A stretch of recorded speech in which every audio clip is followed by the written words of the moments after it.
Good morning and welcome to Virtual Coffee with a Cop. My name is Inspector Shelton and I'm with the Woodstock Police Service. And today I have my friend with me here, Constable D'Annibale, and he's a constable with our organization. So first off, I would just like to thank everybody for tuning in today. And for those who have already sent some questions in to us on our Facebook page, thank you very much. We're hoping to get to most of those questions. And certainly if people have questions as we go along throughout the morning, please make sure you submit them on our Facebook there, and we'll be hopefully getting to answer them. I also have my friend Shay with me, Shaylin. She's a special constable with us, and she will be asking the questions today. So we're going to get started, and again, thank you very much. Okay, so the very first question for this morning is from Talisha. She wants to know, what made you decide to become a police officer? So I'll take that one first, Marco, Sure. if that's okay. Sure. So I became a police officer 27 years ago. It was a decision that I made likely in my first year of university. And it actually came from a family friend who was a police officer. He was a state trooper in New York State. And just hearing about his work and what he did and how he was so involved with his community, and it just made me realize that that's the type of job that I would like. And also, I knew that I wanted a family, and I wanted to be able to support my family the best that I could. And also, just being able to work in Woodstock, in a community that I grew up in, and just being a part of that whole thing is why I wanted to become a police officer. Maybe Marco has a different take on it. Yeah, so I've always wanted to be a police officer for the longest time. I actually then worked in the private sector for a while, and 6 years ago started my career as a police officer. So it's something I've always wanted to do. Again, in speaking with other officers throughout my life and seeing what they're doing, and figured myself that it's a great way to interact with the community. I grew up in Woodstock, live in Woodstock, great people here in the city, and what better way than to actually be a police officer in the city. Awesome. As a follow-up question, Talisha also asked, what's your favorite part about working in the policing field? My favorite part is a couple of different things. So certainly working with the community and being involved, that's a big part of what I've always done here at the Woodstock Police Service. I've always been involved and volunteered as much as I could. Another part is I love the investigation part of policing. I was in criminal investigations. I loved being a part of the big investigations that would go on, the homicides that we've had and all the other big investigations. And just being a part of that team and learning about that and gaining more knowledge around that, that's what I like most about policing. Yeah, I like, so it gives you the opportunity to be out there. I like being in the car, going around the city, driving around, which works well. Newly appointed to the traffic unit here in Woodstock, which falls in great because that's what I like to do.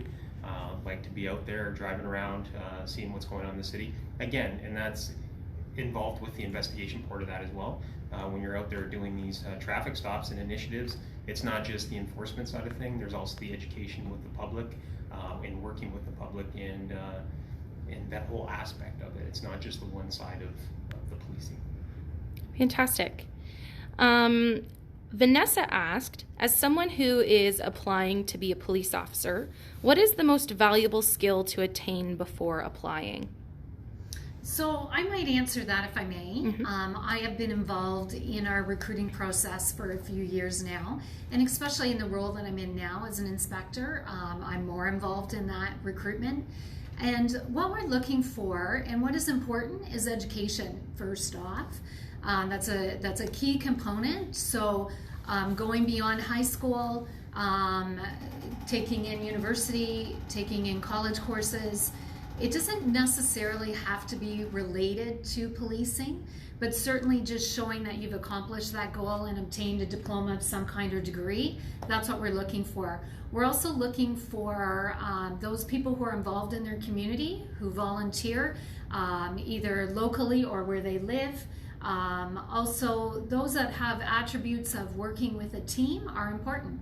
And maybe Marco has some other thoughts on that as well. Yeah, so just a couple things what you mentioned as well. Definitely the education side of things. Once you do become a police officer, that doesn't stop. There's lots of opportunity and lots of growth. And in order to do that, there's still lots of education that needs to be taken depending on what field or what avenue you want to go down. So if you're coming into it with that behind you, I think that's a great asset and it'll help you throughout your career. Jeffrey asked here on our live stream, is your recruiting going to start back up? I understand OPC is currently closed. Yes, so the college is closed due to the COVID-19 crisis that we're in. They are thinking of new ways of implementing the programs and courses that they are offering officers and at the basic recruit level as well. We have done some hiring this year. We are in a position to send a couple of more recruits down to the college when it is up and running. And looking to the future in the fall and into next year, yes, we are looking at further recruitment as well. So that has been continuing throughout this whole COVID situation. We have a question here from Jackie. Maybe Constable D'Annibale, maybe this is a question that you can answer for us in relation to your role in the police service. What kind of technology do you use in policing, and how do you pick new technology? Sure, actually that's a great question. Great question. Technology is becoming more and more used within the police. Specifically, I can talk about, so on the traffic side of things, we have various things out there. For example, we do have the ALPR car, so automated license plate recognition car. Big time on technology. It's cameras that are attached to the cruiser, and they're constantly reading license plates and using that technology through infrared and regular cameras and bouncing off databases to alert us if there's any issues out in the public or with a vehicle or any wants, and specifically with Amber Alerts as well, stolen vehicles, all of that. So that's all technology, all behind the camera side of things. So that is one big key thing for technology. That's just one part. There's many uses in technology. Okay. Marcy, did you have anything to add for technology? Oh, certainly. Our technology is ever changing, and having been here for 27 years, it has just changed so much. I can't even begin to tell all the stories about the technology and how it's changed throughout the years. And just recently we have what's called a Faro scanner that is used for reconstruction at different scenes, whether they be accident scenes or homicide scenes or other death type scenes. And it's virtually able to make a 3D scene come alive. And it's just amazing what's being done. Awesome. So 9-year-old Brody asks, have you had any times you've needed to bring in the SWAT team? Oh, I'm going to answer this one. And what a great question, Brody. I love this question. So yes, there are times when we have had to bring in a tactical team of some kind. Here at the Woodstock Police Service, we have our containment unit, but we can only use our containment unit to a certain level, and then we have to get the expertise of other units to come in. So quite often we'll rely on the services of other departments such as Waterloo Regional Police, London Police Service, the OPP. We've used all those different agencies at different times throughout the years that I've been here to come in and assist with those really high risk situations that might involve firearm or somebody very dangerous. So yes, that is a great question, Brody. I like that one. We have a question here. We have a few questions actually in relation to homelessness. So particularly in the Woodstock downtown area, we have some citizens who are concerned about homelessness and people sleeping in vestibules of businesses, etc. They want to know what tools, resources, or support do police need or do they have to help tackle these issues? So I think when we're discussing homelessness, I think it's important to know that it's not just only a policing issue, that it's an entire wide community issue. So here at the Woodstock Police Service, we're working with many of our community organizations in order to help that situation of homelessness. With respect to people sleeping on the streets, and that is so unfortunate that in our community that has to happen, but we just don't have the affordable housing available to people, and until we get that situation somewhat resolved, then we may see people sleeping on the streets, unfortunately. But as business owners, they also have their properties, and they are also part of our community that we provide a service to. So it's a difficult situation for the police to be in, because we are trying to support those homeless people and most vulnerable people in our community as much as we can, but we also have to support our business owners. And so recently, I know that we ended up laying a charge on an individual, and yes, unfortunately, he was vulnerable and he was homeless, but it had been a reoccurring problem that was happening, and we needed to support our business owners at that time. Certainly, here at the Woodstock Police, we are working with many community partners. Including community mental health, the health center, the new health center here in town. We're working closely with them. We're working with organizations such as United Way, DASO, Salvation Army. There's so many people working behind the scenes to try and come up with solutions to these problems. And even here at the Woodstock Police this year, we created a core beat unit that's out there on the streets. You probably see them most days. They work day shifts and afternoon shifts, and Corey, Tyler and Greg, they're out there beating the streets and trying to support those homeless people, offering them services, directing them to the services. They've held meetings with the business owners downtown and community, local community partners, in an effort to teach and educate what resources we have here in Woodstock. So I think we're doing a good job, and certainly there's more work to be done. So one of the questions here from John is, why are we seeing so many vehicle break-ins or people checking cars in driveways during the early morning hours?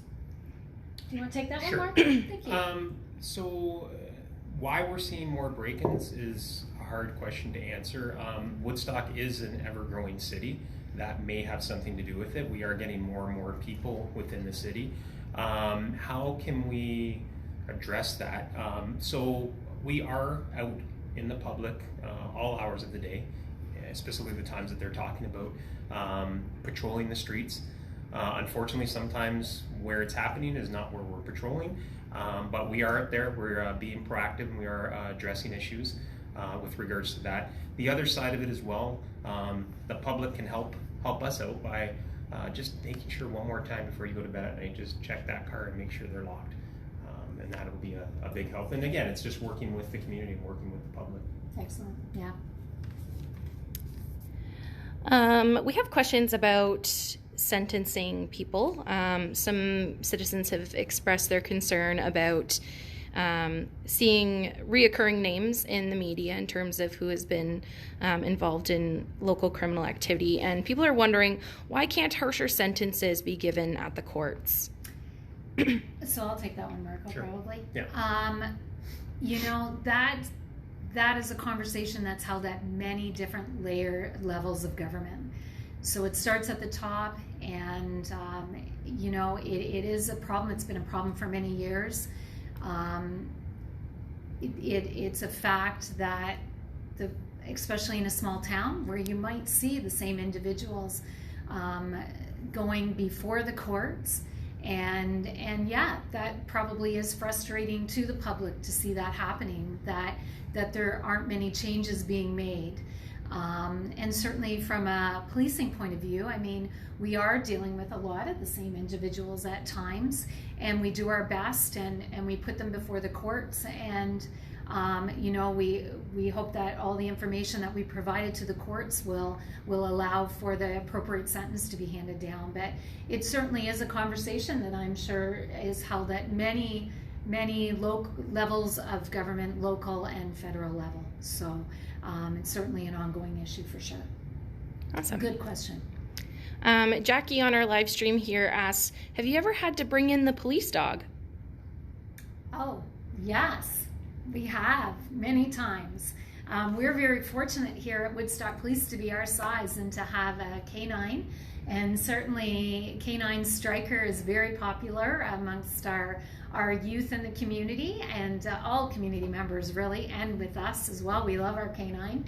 And Constable Skilling does a great job with what he does.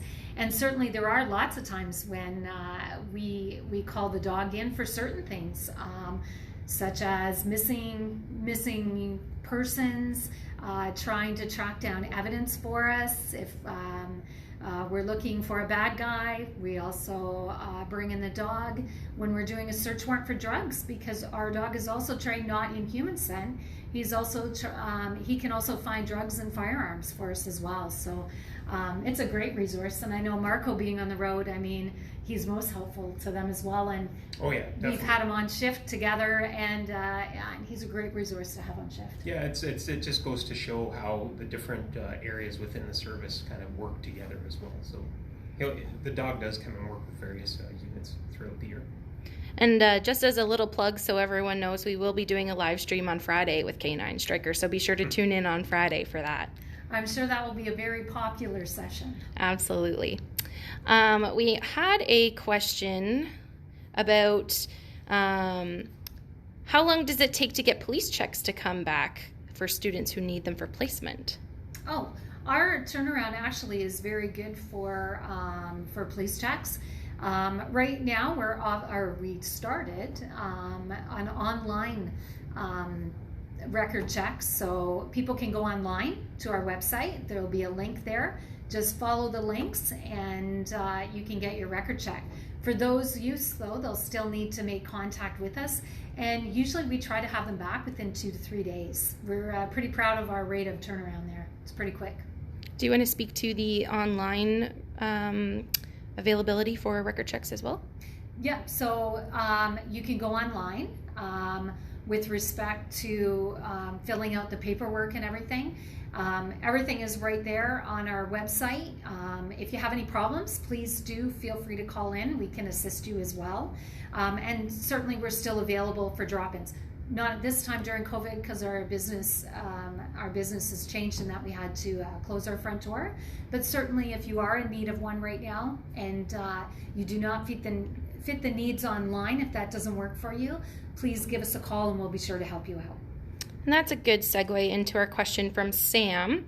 How has COVID-19 impact operations in policing, specifically in relation to arresting accused and discretion on detaining accused, etc.? So I think, Marco, I can talk a lot about what's behind the scenes with respect to COVID here and how we put some things in place. But Marco can certainly speak to what's happening on the road and what that sense is like, for sure. Right. So when we're on the street, obviously there's going to be some times where that social distancing or physical distancing can't happen. We are keeping that in mind with every call that we get, realizing that some calls can change on the dime.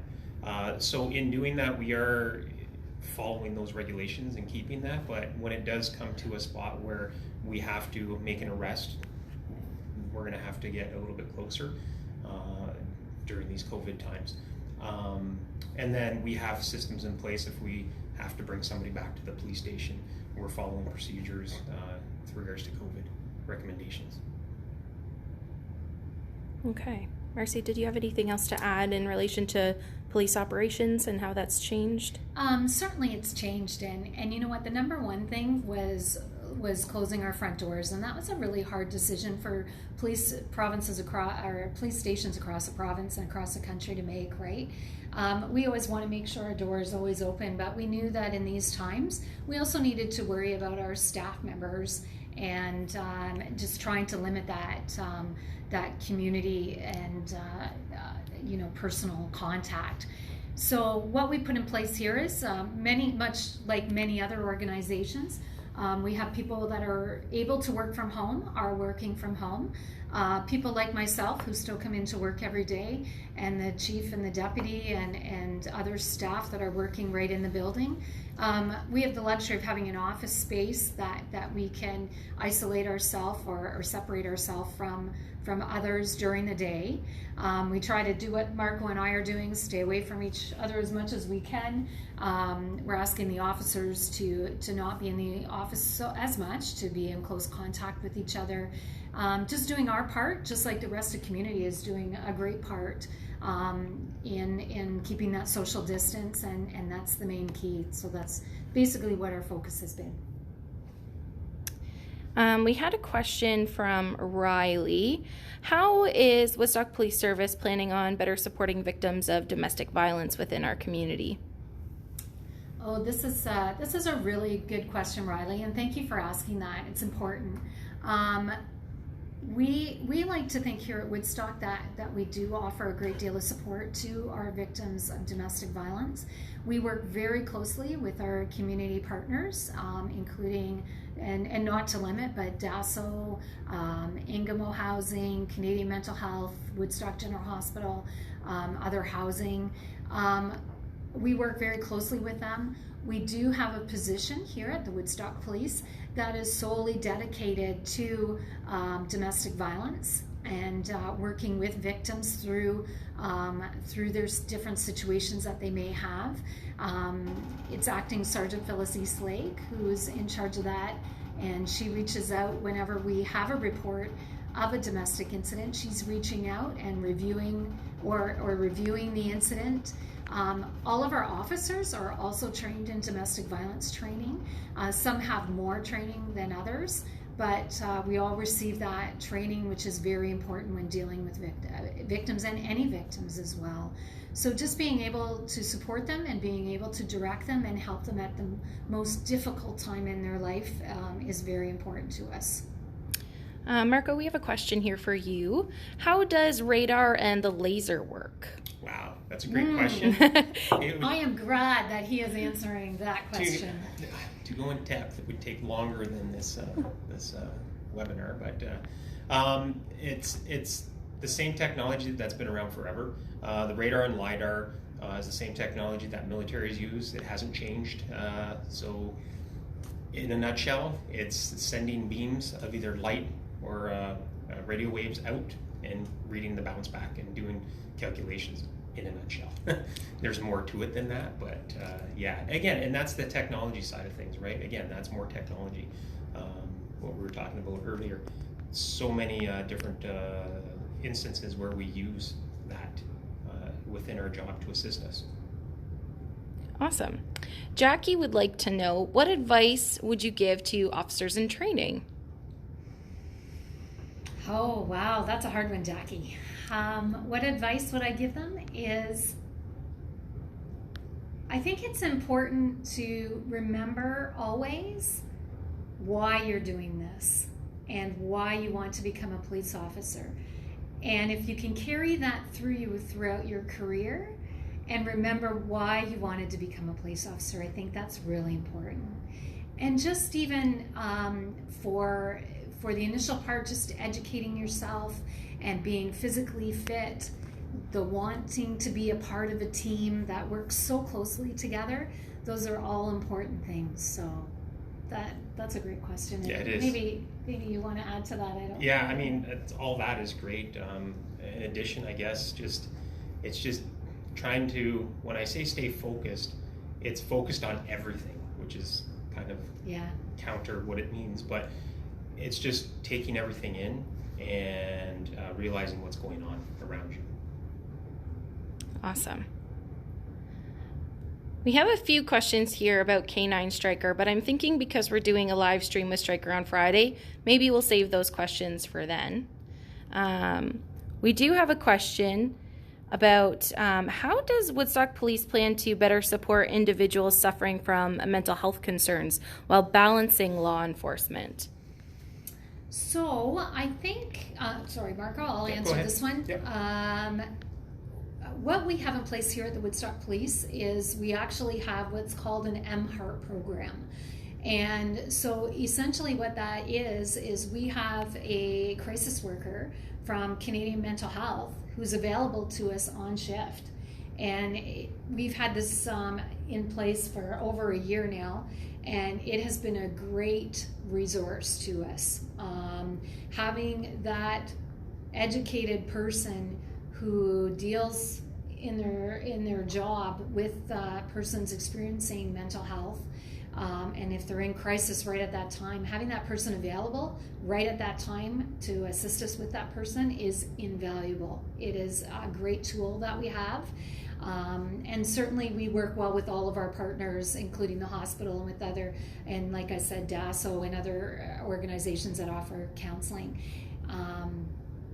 Yeah, definitely. Just to add to that, it's a great asset to have them on the road with us, to be able to have them come to a call, as opposed to sometimes it's a phone call, but when you can speak to somebody face to face in certain instances and certain times, it's definitely great to have them with us on the road. Chris asks, with less traffic on the roads, has Woodstock seen the spike in speeding that other cities in the province are experiencing?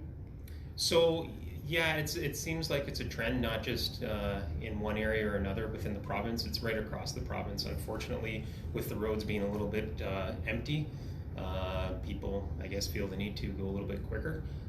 So there is a spike in that right now. Whether that trend continues once we progress a little bit further along, we'll see. But yeah, that's definitely right across the province. Stephen asks, do you have to go through a training session before you become an officer? Yes, you do. It's quite an active education session. So when we hire you and when we offer you employment, that's the first stage. You go through a series of interviews and testing, and then you're successful and you get a piece of paper that says we'd like to hire you. After that is when we send you, you will then be sent to the Ontario Police College. It's in Elmer, and you go through a 13-week program there.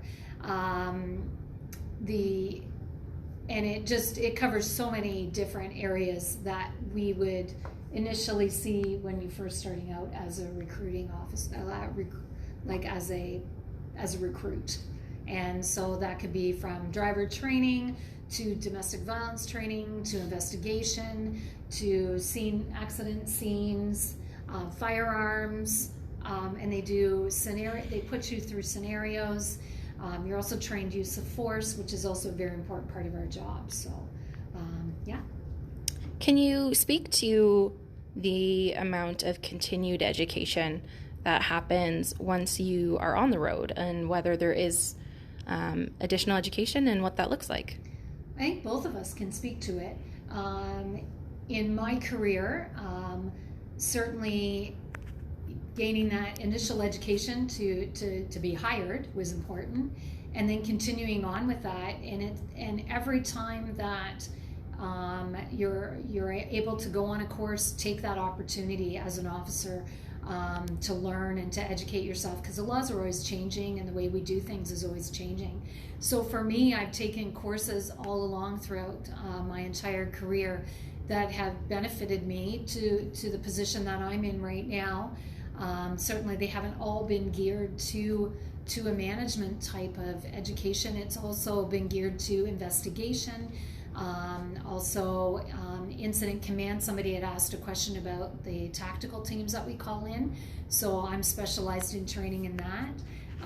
Personally, for myself, I've continued my education beyond my initial degree that I received to help prepare me better for a management role in leadership. So I mean, mine has been ongoing for 27 years, and certainly Marco can speak to that with his expertise in the areas that he's also. Yeah, there's always opportunity, especially with continuing your education. Specifically, if you're trying to specialize in certain areas, even with technology, there's always education around technology. It's always changing.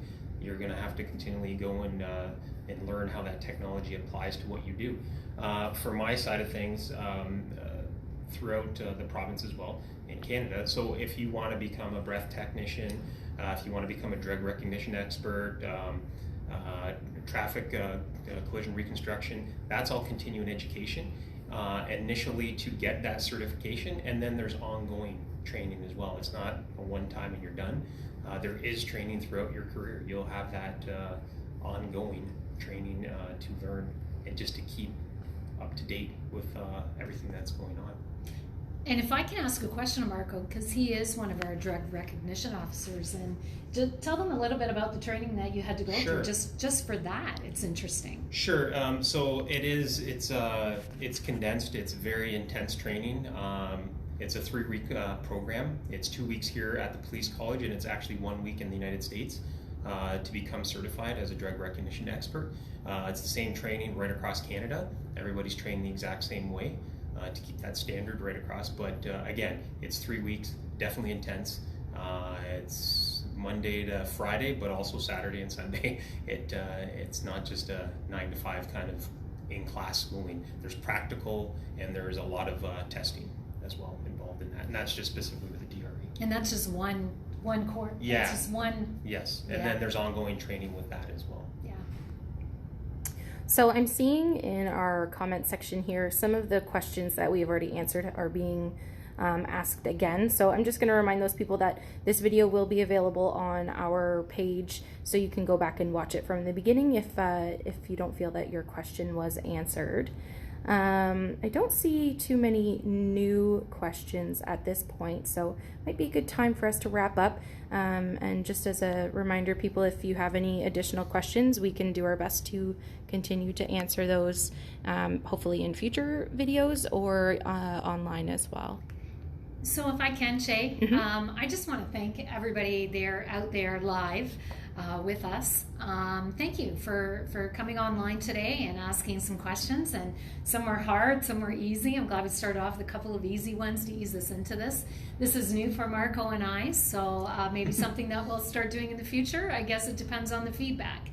I want to thank my friend Shay behind the camera there, who's that voice asking the questions. And certainly people may know Shay, who attend the schools locally.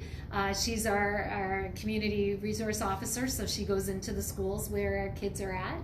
And I know they all know her. And I want to thank Marco for joining me today and answering some of those tough questions that I can't answer. And also just want to put a plug in for our Police Week this week. We are out there, we are supporting our officers, and certainly I want to thank personally all our officers locally for all the work that they've been doing, especially through this COVID crisis. I mean, it's a difficult times, and it's certainly new times for us and for our community, and certainly everybody's doing their part in trying to be safe and healthy. Also this week we are sharing our Police Week with Nurses Week, and certainly we can't forget them, especially throughout this whole COVID as well. Can't thank our nursing staff enough for going in every day and dealing what they have to do with. We're going in dealing with our issues, so is EMS and fire and nurses, and certainly it's been a hard approximately 8 or 9 weeks that we've been in this, but we're getting through it together, and I think it's important as a community to stand by each other and support each other. So I just want to thank everyone, and I hope everybody enjoys Coffee with a Cop with Stryker and Constable Skillings. I'm sure you'll enjoy it. And Marco, if you have any words. So again, I just wanted to say thanks and for the opportunity to be here today, and some great questions out there. And just to reiterate as well, if there's any questions that you see later on, and if you want to ask it, I'm sure it has to do with traffic, they'll probably funnel its way down to me, and we can get an answer hopefully for you with regards to that. But again, thank you for the opportunity, and thanks everybody out there, and be safe. Thank you.